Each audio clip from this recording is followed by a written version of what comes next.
great work, great execution. Our coaches prepared us, and we just went out there and executed the game plan. Hey, fellas. Jake Copes, like Big Five Pod. For both of you, on Saturday, I asked Coach after the game, and he said, like, your effort wasn't there Saturday to what he knows it could be. Defensively, you see the numbers you held them to. They had more turnovers than they did made field goals. Defensively, what was your emphasis the last couple of days coming in the year? Like Eli said, intensity, just kind of pressuring the ball a little bit more, trusting your help. I think we played a little bit reserved, I guess, in the Syracuse game on ball. Got them going from three, like a couple of relaxed shots. So we just pushed up and trusted our help a little bit more, and I think it paid off. So I would say executing the game plan. A lot of times, Syracuse game, we were supposed to go under. We didn't. We were supposed to switch some things. We didn't. So I feel like our attention to detail to trust the coaches and the game plan, we executed that tonight, and they couldn't score. So. Eli, if I can follow up with that on that with you specifically on the defensive performance, I feel like a lot of the night you were tested guarding their freshman Bolden, number one. You guys ended up holding him to one for 9 from the field specifically. I think he's been their leading scorer all season. Just talk to me a little bit about the game plan against him. What was kind of working well, and just like the intensity from you. You drew, I think, a big offensive foul from him. Just take me through what was kind of going well against him. I know he is a freshman. I know I have more experience than him in that regard, and then. I just watched film on him. I know the coaches told me what he liked to do. I seen what he liked to do, spots he liked to get into. And then I really just focused on knowing they plays. So knowing if they go through left, they looking for the screen. So I'm already knowing it's coming. So I was just trying to be one step ahead of them in that regard. I was trying to stay cool but get in his head a little bit and make him play my game, not his game. Great game tonight, guys. I actually want to know a little bit about the beginning of the second half. It seemed like you guys were playing with your food a little bit. So how do you think you guys could just give a bit more aggression during those times? Starts on defense. So we come out in the second half. Just a little more attention to detail, I would say. I think our energy was there, but we blew a switch or coverage on ball, and they ended up getting that dunk. And I think if we were communicating and attention to detail, like we would have cut that off, would have been a stop, would have rolled forward from that. So just coming out a little more dialed in. I know we talked about it in the locker room, but it's not just on ball, it's the actions as well. We got to be 100% dialed in. So.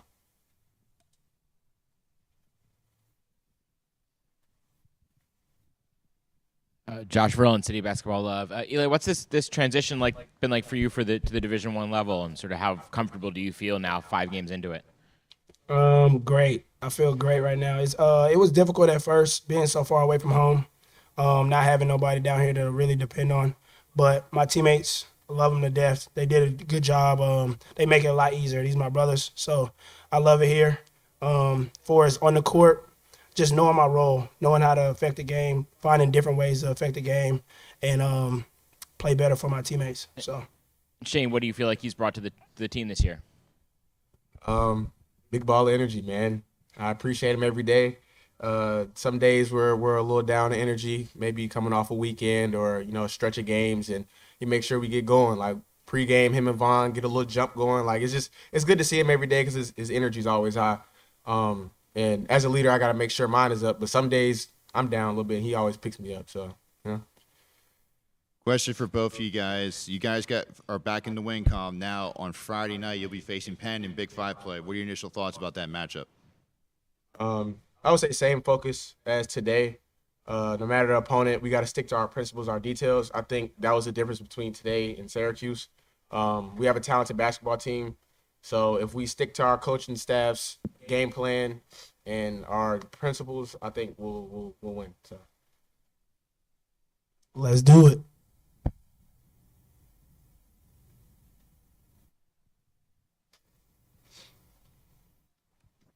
Shane, just as a guy who's been with this team for the past year now, obviously I wanted to ask you a little bit about Kayvon. Obviously he finishes with 13 points tonight, but just his development this year, his improvement, just what have you seen out of him? How important has that been? How important do you think his continued development is going to be going forward for you guys?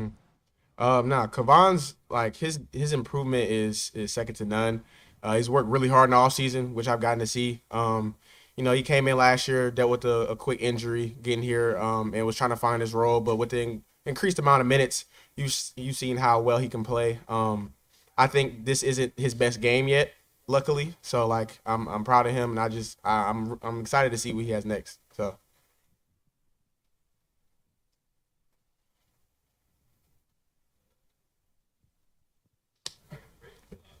Thank you guys. Thank y'all.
What's up, Gurleen?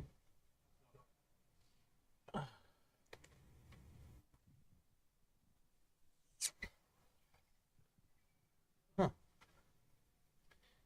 right, let's get started. I thought it was I don't know where people sit or stand in terms of perspective of our program and what's going on, but inside the walls of our world, we tried to live in about a 2-day window right here of having a very poor performance in the second half at Syracuse. It was very frustrating. And we addressed it, and I'm really proud of our captains and our entire program, but I thought Garfield, Vic, and Shane set the tone. And with that, and Shane just said in the locker room that this game may not have been determined today, but maybe in the weight room on Monday, and the attitude of the guys on Sunday. So I'm proud of them for bouncing back, because we have not had a game like that at any level in a long time. And last we played Villanova there in their top 20, we won. So it was disappointing. So I'm super proud of our guys, staff, everybody to have that, to get this result today. Hi, Coach. Jake Kopsik, Big Five Pod. Big Five basketball. What's up, Jake? How are you? Good yourself. Josh Reed. You can. I know you got a box score in front of you. You can roll through the numbers, but a team best plus 30. He was making plays on defense in transition. What was his summer like? His development he's got off to a really good start this year. Like, did you see this coming? Yeah, I think you see the work ethic. I mean, Josh has a roadmap to what he wants to do. He does it, and the weight room was important. He's certainly added some mass without losing a step of quickness. I think Josh has always had great ability to anticipate and get steals. If you follow him back to his days in the Catholic League at Wood, there was a run-out dunk or two almost every game. Josh Reed, big plays too, and when they beat Thomas Sorber, right, and Ryan a number of years ago, a great comeback. He had some huge plays. So Josh has developed. He's always had a good low post game for a guard. We tried to get to that a little bit more tonight. But yes, the answer is he's a great teammate. He's very coachable, and he's worked, and I'm happy to see him have the success and the start he's had this year. Coach, I'd love to follow that up by asking about Kayvon's development. I mean, we've seen some solid performances from him early in the season. I thought St. Joe's, he put some solid minutes in. I mean, even when he's not scoring in double digits, I think he finished with like six assists in the last game against Syracuse. Just talk about, what you've been seeing from him in the early season, and obviously finishing with 13 points today. What'd you make of his performance? Yeah, I think Kayvon has taken the biggest jump behind the arc in terms of consistency from three. I don't know what the percentage was last year, but I know what his work ethic was like this summer. And I think he's made the most of his opportunities. Very happy for him. You know, things we want to work on is maybe a little bit better decision making from time to time. Taking care of the basketball, knowing what we want to execute, what we're looking for. But when you get to that point, you're really fine tuning something that only needs a little bit. And he's done the lion's share of the work on his own in the weight room. And then there probably wasn't a pickup game between here and Penn that he wasn't playing all summer.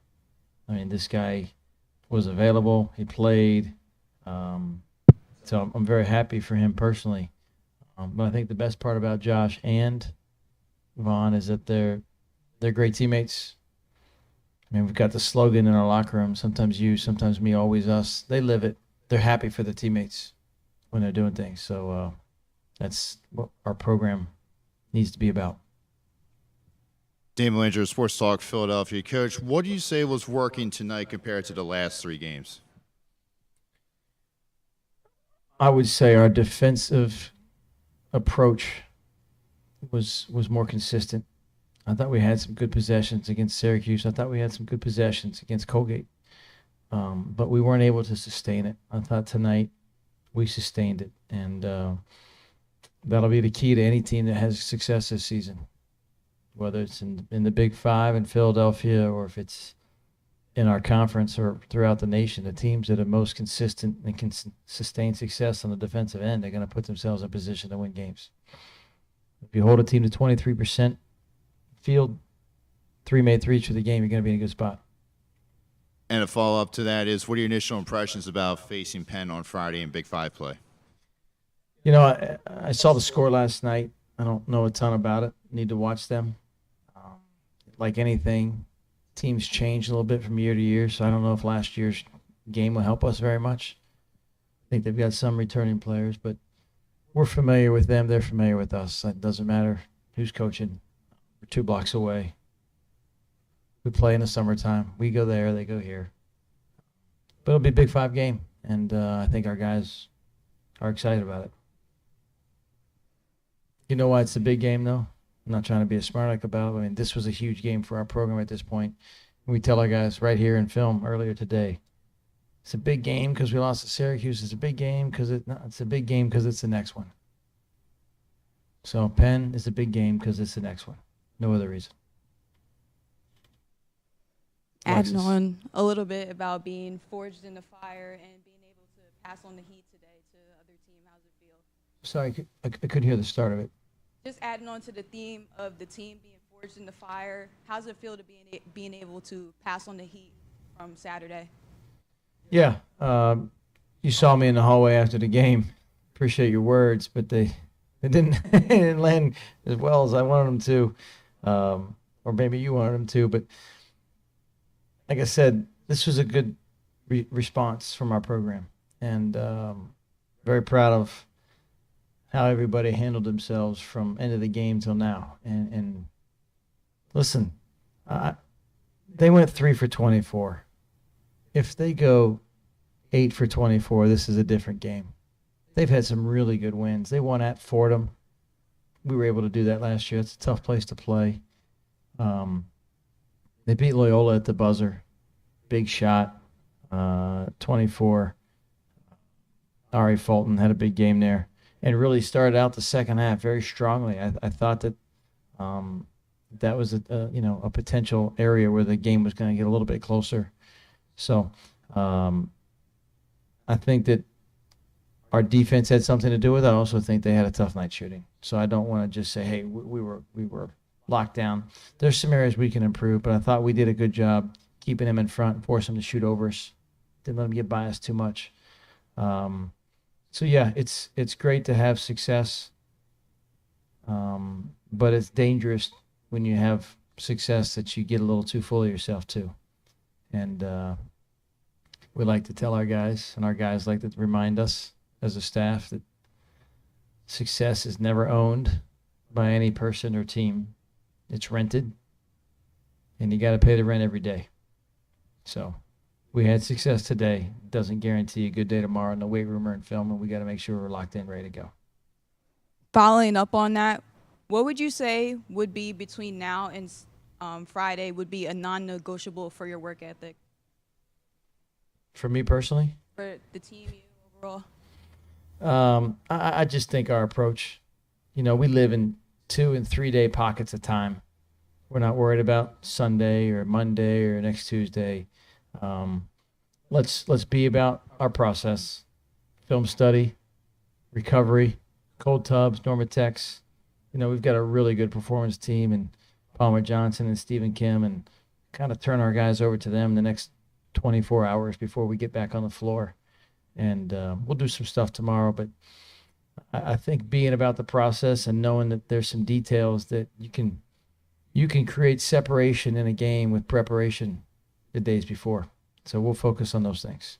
A lot of cliches and coach speak there. I apologize, but just being honest. Coach, just wanted to ask a little bit about Eli Beard. I know he only goes for 9 points and battled a little bit of foul trouble tonight, but still put in a really solid defensive performance when he was on Bold, and I thought, we've seen the scoring in some of the past games, but coming from the D3 level, there's talent everywhere, but just how impactful can he be, this season, and what kind of role has he kind of filled in the locker room? I mean, if you went in the locker room and said, one of these guys has been here for 4 months, one of these guys has been here for 4 years, I think you'd have a hard time identifying Eli as the guy that's just got here. And I think that's a credit to him. It's a credit to our staff and Coach Chavis, who was able to kind of unearth him and find him. And it's quite a process to get him here.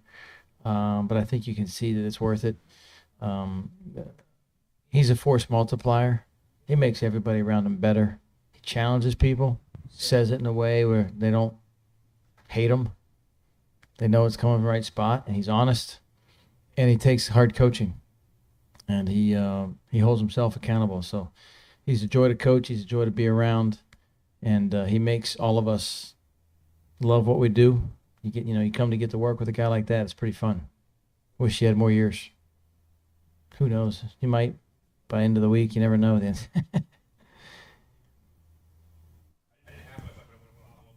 That if it was such a tough process to get Eli here, can you touch on any of what that was like to get him to Drexel? Well, I just, some people, when they're close to graduating somewhere, they're right around the corner. It's a couple classes, and you got your degree. And he was willing to kind of shove his chips in and kind of, the big phrase right now is everyone bets on himself. Kind of cliche, but I do think he wanted an opportunity to play at our level, and so he worked it, and credit to our staff, everybody in the athletic department to kind of help figure out the best path forward to get him here, and it's a lot. There's a lot that goes to winning. And it's not just practice and film and weights for the basketball team. It's the compliance office with Taylor and Aaron working their butts off to make sure we're, in between the guardrails and doing things the right way. And so this was for Eli to be here, it was a department effort. And he's a joy to coach, and everybody loves being around him.